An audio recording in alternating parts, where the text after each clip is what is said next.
नमस्कार दोस्तों, आप सबका फिर स्वागत है आपके YouTube channel study for success में। तो आज का जो हमारा टॉपिक है आरआरबी एनटीपीसी सीबीटी 1 में जितने भी क्वेश्चन पूछे गए थे उसका मैं आप लोग के लिए एक सीरीज लेकर आया हूँ। यहाँ पे आप लोग का टोटल 133 शिफ्ट के भी इतने सारे जीके पूछे गए थे, तो उसका आप लोग का एनालिसिस करवाने वाला हूँ। तो आप अगर मेरे चैनल पर पहली बार आ रहे हैं तो प्लीज़ मेरे चैनल को सब्सक्राइब कर दीजिए, क्योंकि आप लोग को यहाँ पे हर इससे रिलेटेड डेली वीडियो मिलेंगे।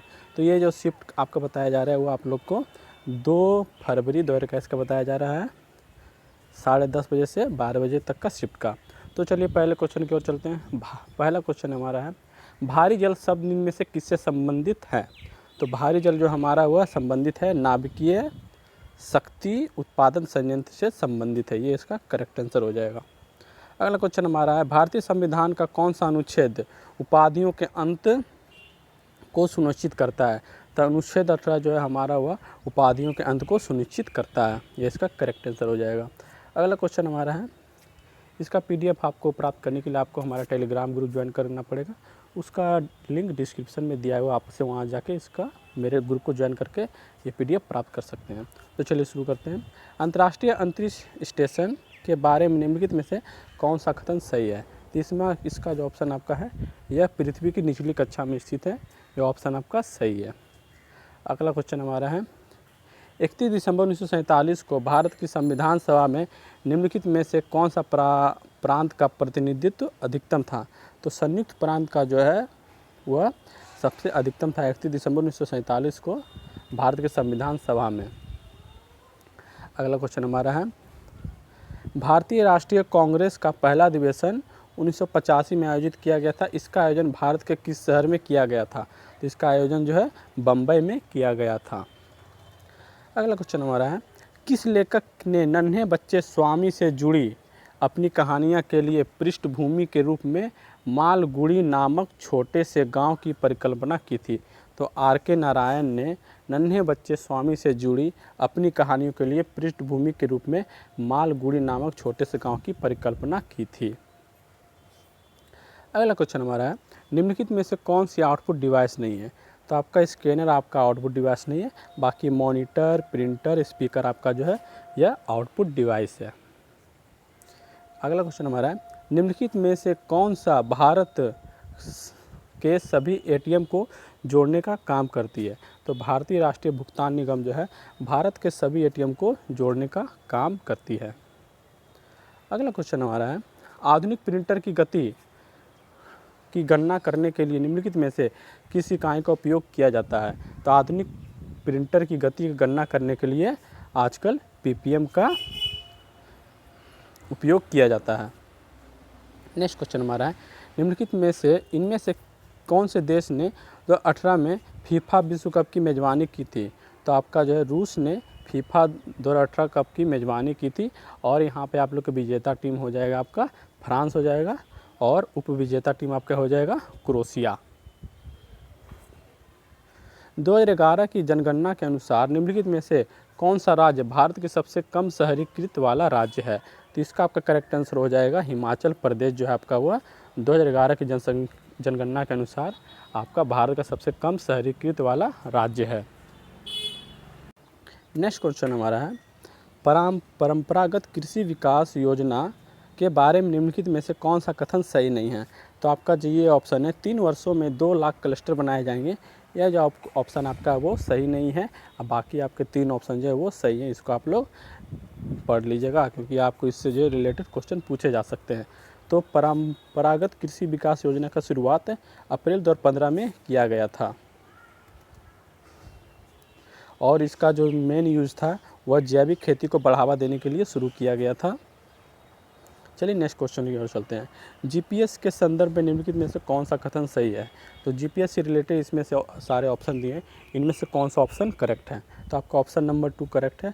पर्वत और बिल्डिंग ब्लॉक जीपीएस सिग्नल के लिए बाधा बन सकते हैं। नेक्स्ट क्वेश्चन हमारा है, आईएमएफ और विश्व बैंक का गठन कब हुआ था? 1944 में हुआ था। उनके मुख्यालय किस शहर में स्थित है? तो आईएमएफ और विश्व बैंक का मुख्यालय वाशिंगटन डीसी में स्थित है, जिसका जो है गठन 1944 ईस्वी में हुआ था। चंद्रगुप्त मौर्य के गुरु कौन थे? तो चंद्रगुप्त मौर्य के गुरु विष्णुगुप्त थे।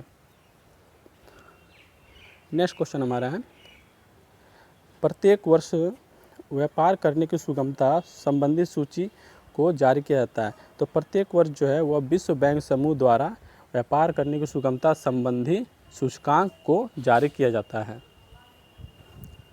नेक्स्ट क्वेश्चन हमारा है, सिंह चतुर्मुख स्तंभ लाइन कैपिटल पिलर कहाँ स्थित है? तो सिंह चतुर्मुख स्तंभ जो आपका सारनाथ में स्थित है। उलट बांसी किस भक्त कवि के एक विशिष्ट योगदान है? तो उलट बांसी जो है वह कबीर का एक विशिष्ट योगदान है। नेक्स्ट क्वेश्चन हमारा है, कच्छ के महान रण के बारे में निम्नलिखित में से कौन सा कथन असत्य है?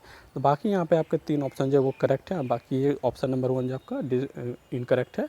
तो इसका ऑप्शन नंबर कौन सा कथन असत्य है? यह एक मीठे पानी का झील है। तो कच्छ का जो झील है वो मीठे पानी के झील नहीं है।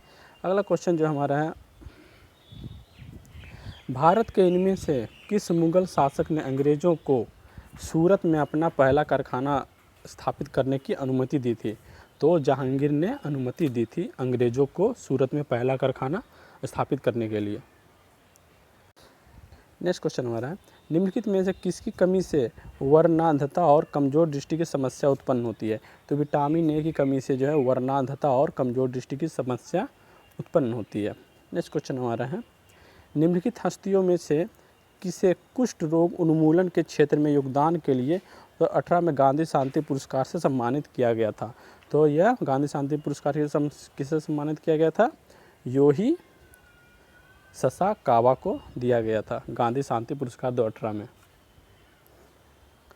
भारतीय संविधान के किस अनुच्छेद में पंचायतों और स्थानीय निकाय शासन से संबंधित प्रावधान शामिल है? तो आपका अनुच्छेद 243 में जो है वो आपका पंचायतों और स्थानीय निकाय शासन से संबंधित प्रावधान शामिल हैं। नेक्स्ट क्वेश्चन हमारा है, भारत के राष्ट्रीय प्रतीक के उत्कीर्णित सत्यमेव जयते कहाँ से लिया गया है? तो आपका जो है यह सत्यमेव जयते मुंडक उपनिषद से लिया गया है। नेक्स्ट क्वेश्चन हमारा है, 1942 में किस प्रधानमंत्री के निर्देशानुसार क्रिप्स मिशन भारत आया था? तो विंस्टन चर्चिल के निर्देशानुसार क्रिप्स मिशन जो है वह भारत आया था। भारत और चीन के बीच स्थित काराकोरम दर्रा नामक पहाड़ी दर्रा इनमें से किसके निकट स्थित है? तो यह जो आपका है कारगिल के निकट स्थित है काराकोरम दर्रा। पश्चिम बंगाल में मई 2020 में आए चक्रवात अम्फान का उद्गम स्थान कौन सा है? तो पश्चिम बंगाल में मई 2020 में जो चक्रवात अम्फान आया था वह कहाँ से स्टार्ट हुआ था? तो बंगाल की खाड़ी से यह शुरुआत हुआ था। इनमें से कौन सा दक्षिणावर्त दिशा में घूमता है? तो आपका जो शुक्र है वह दक्षिणावर्त दिशा में घूमता है, शुक्र ग्रह। निम्नलिखित में से किस खिलाड़ी ने तैराकी में सर्वाधिक ओलंपिक स्वर्ण पदक हासिल किए हैं? तो माइकल फेल्प्स ने तैराकी में सर्वाधिक ओलंपिक स्वर्ण पदक हासिल किए हैं। अभिज्ञान प्रौद्योगिकी में OMR का उपयोग होता है, इसमें M का पूर्ण रूप क्या है? तो इसमें M का फुल फॉर्म होता है आपका मार्क।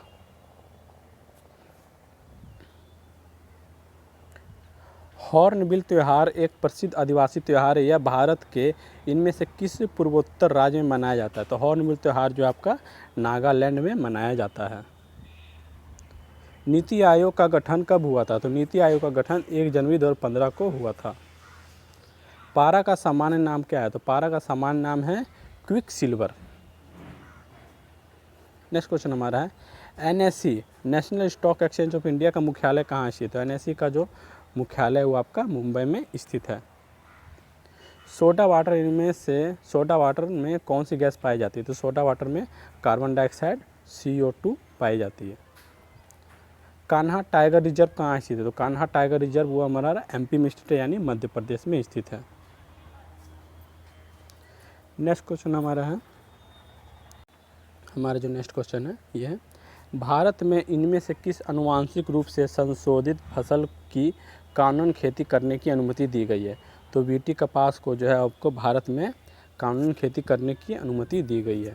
तो हमारा आखिरी सवाल आज का है, विश्व की सबसे बड़ी प्रवाल भित्ति कहाँ पाई जाती है? तो विश्व की सबसे बड़ी प्रवाल भित्ति जो हमारे ऑस्ट्रेलिया में पाई जाती है। तो गाइस आपको मेरा वीडियो अच्छा लगा तो प्लीज़ मेरे चैनल को सब्सक्राइब कर दीजिए, वीडियो को लाइक कर दीजिए, और ये वीडियो आपके लिए बहुत ही हेल्पफुल होने वाली है। तो इस वीडियो को ज़रूर, और बाकी के सीरीज़ जो है वो भी आप लोग ज़रूर देखा कीजिए, क्योंकि उससे आप लोग को RRB, NTPC, CBT 2, group D और एसएससी, एमटीएस और सारे एग्ज़ाम में इससे बहुत ही प्रश्न पूछे जा सकते हैं। तो जय हिंद, जय भारत।